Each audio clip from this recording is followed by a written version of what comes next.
Good morning, this is Jack from Charting the Markets, and this is the pre-market webinar for the morning of Friday, the 1st of May. My disclaimer, I do this for educational purposes only. I'm here to share my technical analysis with you. I hope that you can take some what I'm doing and learn from it, transfer it to your own charts, and I'm not here to issue trading signals. We've got, this is a video for paying subscribers at chartingthemarkets.substack.com. It's published on YouTube after a delay of 24 hours. All right, just to start off today, we've got a first trading day of May, traditionally bullish. SPX is up 19 of the last 28. Having said that, yesterday was a bearish lean day, of course. We've got 62% odds of green close, and at the moment we're starting off with a fairly promising 20 handles or so gap up. All right. Looking at, I haven't finished updating the monthly pivots yet, but I've got them all up on the on all of the stocks and all of the currencies and all of the other commodities, but I haven't got them back up on oil, precious metals, bonds, or DX, but it'll all be out by the time the email goes out this morning, which shouldn't be that late. All right, I've been talking about basically I'm expecting to see some big tracks down on markets, but I am thinking they might make some significant higher highs first. We have not reached those upside targets yet, and I'm thinking we don't necessarily have to reach them, but I'm thinking they may well get reached. Let's have a look at those. Now, the two main ones I gave to the upside, I gave smaller targets for Dyer and IWM, but the two headline figures I was looking at were basically up here on SPX, and this would now be in about the 7300 area. Obviously, these are moving targets. That's, we're 7350 maybe, or yeah, maybe 73.70. So we closed, the high yesterday was at 72.19, so we're making progress, but it's still 150 points away. If we reach that, then that will reach the main trend line that I'm watching here. It doesn't have to reach it. If it does, it doesn't need to stop there, but I have to say it would make one hell of a short entry. In terms of the Qs, I'm looking at this trend line here. And really, this is partially based on something I've seen happen before. Particularly, I showed an example where it happened just before COVID, where SPX went up and hit the obvious trendline target in, frankly, a major, totally irrational rally before the penny dropped, and it started to drop, and then basically over 5 weeks gave back basically everything into the 2018 low. Let's have a look at that move, which was pretty impressive. But basically what we're talking about here was the 2020 high, and this was it looks small here, but it wasn't small. This was a rising wedge which came from the 2018 low at about 2400, and we got up to about 3400, and we gave that entire rising wedge back in about 4 or 5 weeks. I'm not thinking the same thing necessarily happens here, but I am wondering about it. So in terms of the patterns here, what I was talking about on the post yesterday was as and when we make this high, I'll be first looking for this rising support here hang on, wait a second, let's have a look at the SPX one. I'll be first looking at this rising support here, which is around 64.50. If we break that, I'll be looking at this rising support here, which is in the 53.50 area. After that, I'll be looking at the April low last year at 4835.04. And if, of course, we break down hard from this, it's possible we might actually do what we did in 2020, and this is, I haven't given this as a target, but it's on my radar. We could actually just drop slightly more than 50% down to 34.91.58 and retrace the whole of this rising megaphone. Now, I'm not saying that's necessarily going to happen, and it may well not happen, but it's it would be on the list of targets.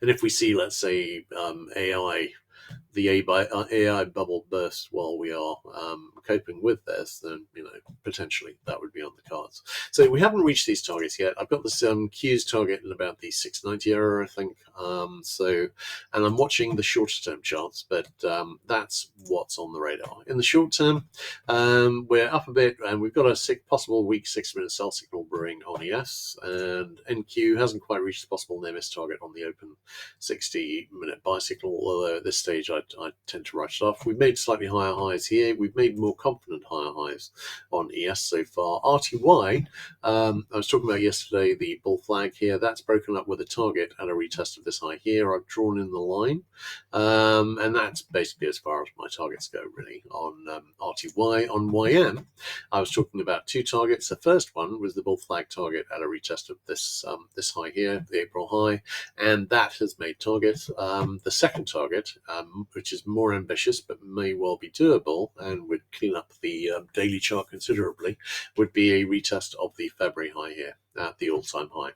Looking at DAX, we've got what looks like a flag breaking up with a target and a retest of the April high, which is still some distance away, but I'm thinking really of the secondary targets on YM and DAX and ESTX might all be a match. ESTX has broken up as well.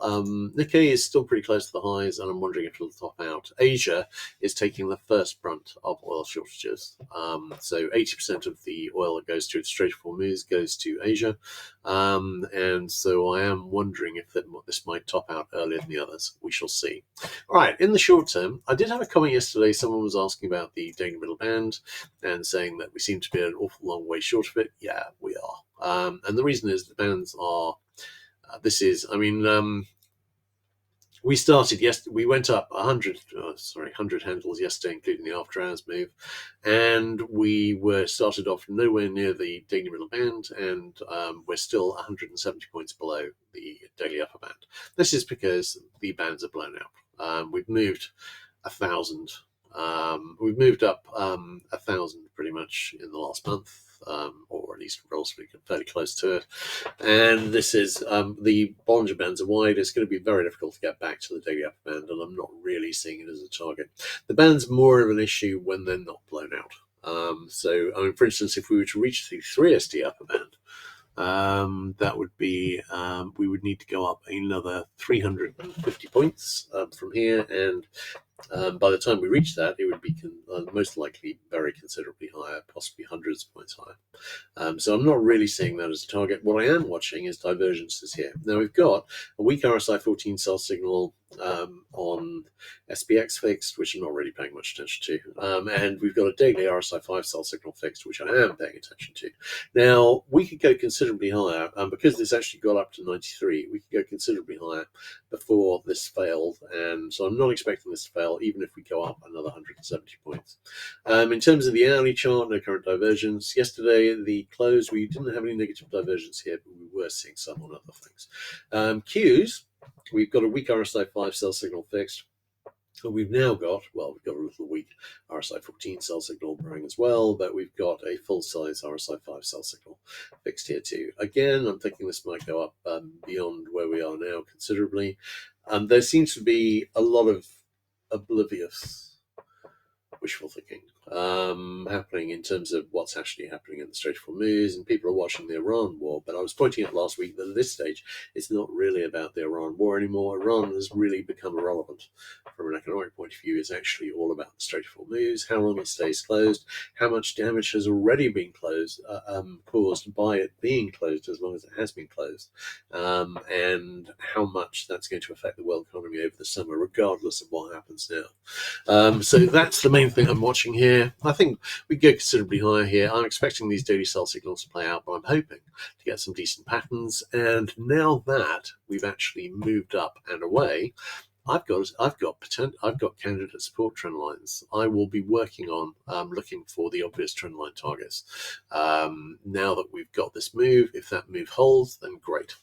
That gives me a support trend line, and from there I need to work out one trend line, which is the resistance trend line. So looking at the Qs, that's looking good. Hourly chart, we've still got an RSI 14 sell signal fixed, which when we see a bit of retracement can make target. On the Qs, on the 15-minute, getting a little bit of negative divergence. This, surprisingly, was lagging SPX yesterday, which did surprise me a bit. Looking at Dia, we've got a weak RSI 5 sell signal fix that hasn't made target yet, and likely it's going to, but it's not going to turn into a bigger target because of this becoming a full sell signal because we closed below the 50 level. On the hourly chart, the RSI 14 sell signal made target. On the 15-minute chart, we had RSI 14 and RSI 5 sell signals fixed yesterday, but we haven't reached the target, which is 498.38, but chances are we're going to reach that at the open today. All right, let's have a look at the bigger picture charts on IWM. And on IWM, on the daily chart, we've got the bull flag is broken up. We haven't retested this high yet, but as soon as we do, we will get a very nice looking RSI 14 sell signal brewing, but we won't get one on the RSI 5. And there's no particular prospect of getting one on the hourly chart. It's played out. Tiny bit of negative divergence on the 15-minute chart, but mainly it's all about the flag reaching that target, and we will see how that goes. I haven't really got a target above that on IWM. Dire, obviously, I'd like to see the all-time high retested, and it's the only one that hasn't made new all-time highs. Looking at DAX, doesn't need to retest this high here at 24.8k. I'm definitely not looking for a possible new all-time high, although, anything is possible. But I'd quite like to see 24.8k retested. No current divergence here. Nikkei, we've already got an RSI 5 sell signal fixed. That's actually already got halfway to target. We'll see how this goes. But as I said, Asia's got the front end. I've no higher targets here on Nikkei. And if we broke down from here, this would make a pretty nice looking double top. So we shall see. All right, great. Let's have a look at DX. Now, DX, we've got a possible 60-minute buy signal brewing. Hasn't fixed yet, but it may well. We could see a bit of a rally here. I was looking at USD JPY yesterday. This was a bank intervention.